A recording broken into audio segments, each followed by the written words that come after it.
তিনিচুকীয়া জিলাৰ ৮৩ নং মাঘেৰিটা সমষ্টিৰ লিডুৰ মোলাঙত চাহ জনগোষ্ঠীৰ লোকৰ ভূমি অবৈধভাৱে দখল কৰি ইটাভাটা নিৰ্মাণ কৰাৰ এক অভিযোগ উত্থাপন হৈছে। অসম চাহ জনজাতি ছাত্ৰ সন্থা আটছাৰ মাঘেৰিটা শাখাৰ অভিযোগ অনুসৰি যোগেশ দাস আৰু জমিল ৰহমান ওৰফে পিটকা নামৰ দুই ব্যক্তিয়ে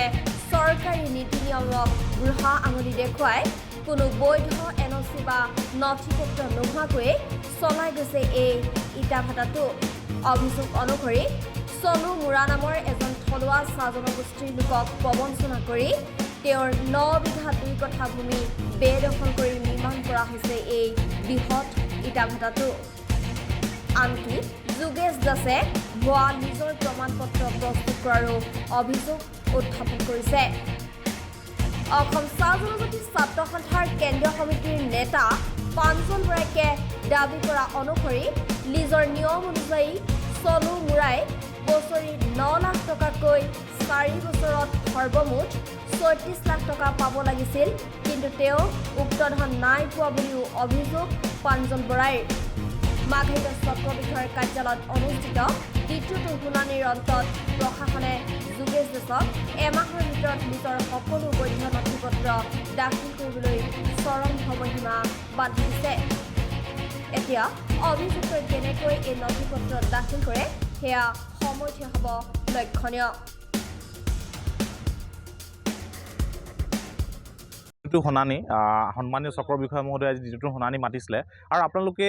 আগতে আমি জনাইছিলোঁ যিজনে যি সহজ সৰল ব্যক্তি চনু মুৰা নামৰ যি ব্যক্তিৰ যোগেশ দাস নামৰ যি ব্যক্তিজনে যি নেকি ঠগ প্ৰবঞ্চনা কৰি পিনে লিজৰ এটা ভুৱা লিজ প্ৰমাণ পত্ৰ যি দাখিল কৰিছিলে, আচলতে এইটো এক প্ৰকাৰে আজি প্ৰমাণিত হৈছে বুলি ক'ব লাগিব। এই লিজখন যাতে ভুৱা আছে প্ৰমাণিত হৈছে আৰু ১ মাহ সময়সীমা দিয়া হৈছে যাতে এই ১ মাহ ভিতৰতে তেওঁলোকে যাতে অৰিজিনেল ৰেজিষ্ট্ৰেশ্যন এক্টৰ মতে যি নেকি লিজ কৰিব লাগিব আৰু এই যি তেওঁলোকে যি ইমান দিন যে ভুৱা যি প্ৰমাণ পত্ৰ যে তেওঁলোকে যে হেৰিখন চলাই আছিলে লিজখন দেখুৱাই আছিলে সেই লিজৰো যাতে এটা উচিত সিদ্ধান্ত আমি পাম বুলি আমি ১ মাহ পিছত আশা কৰিছোঁ। আৰু এটা চবতকৈ ডাঙৰ কথা আমি ইতিমধ্যে ক'বই লাগিব যে এই আমি যি যোগেশ দাস নামৰ যিজন ব্যক্তিৰ আমি কথা কৈছিলোঁ, ইতিমধ্যে আমি গম পাইছোঁ মোলাংবাসী ৰাইজৰ পৰা আমি এটা কথা স্পষ্ট হৈছোঁ যে তাত কেৱল মাত্ৰ যোগেশ দাস নামৰ ব্যক্তি নাই, তাত এজন যি নেকি এটা হিডেন পাৰ্টনাৰ হিচাপে যে লুকাই আছে সেইজন হৈছে নেকি আপোনাৰ পিটকা উল্ফ জমিউল ৰেহমান নামৰ এজন ব্যক্তি লুকাই আছে। আৰু আমি এটা কথা আজি চক্ৰ বিষয়া মহোদয়ক আমি স্পষ্ট ভাষাৰে জনাইছোঁ আৰু আমি প্ৰশাসনকো দাবী জনাইছোঁ যাতে যিজন ব্যক্তি তেওঁলোকে নেকি হিডেন পাৰ্টনাৰ হিচাপে যিজন ব্যক্তি আছে তেওঁৰ ওপৰতো কিন্তু তদন্ত হোৱাৰ প্ৰয়োজন আছে আৰু আমি আশাবাদী আচলতে যে ১ মাহৰ পাছত এক সিদ্ধান্ত হ'ব আৰু এই যি নাম চনু মুৰা নামৰ যিজন ব্যক্তি আছে সহজ সৰল যি ব্যক্তি আছে তেওঁ এটা উচিত সিদ্ধান্ত পাব, উচিত ন্যায় পাব বুলি আমি আশাবাদী। ইতিমধ্যে তেওঁলোকে এনঅচি তেওঁলোকে এপ্লাই কৰিছে বুলি গম পাইছোঁ আমি আৰু আমি এক প্ৰকাৰে আমি চক্ৰ বিষয়া মহোদয়কো যাতে কৈছোঁ যাতে তেওঁ যাতে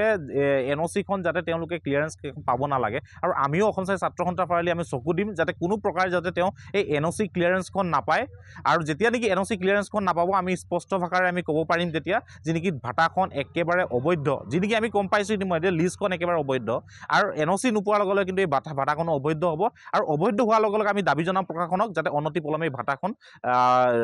আপোনাৰ ভাটাখন ভঙাৰ ব্যৱস্থা কৰিব লাগে। চাহ জনগোষ্ঠীৰ লোকজনক ন্যূনতম মূল্য ভূমিখিনি এক প্ৰকাৰ প্ৰবঞ্চনা কৰি লোৱা বুলি অভিযোগ দাখিল হৈছে, এই সন্দৰ্ভত কি ক'ব? ইতিমধ্যে এইটো স্পষ্ট হৈছে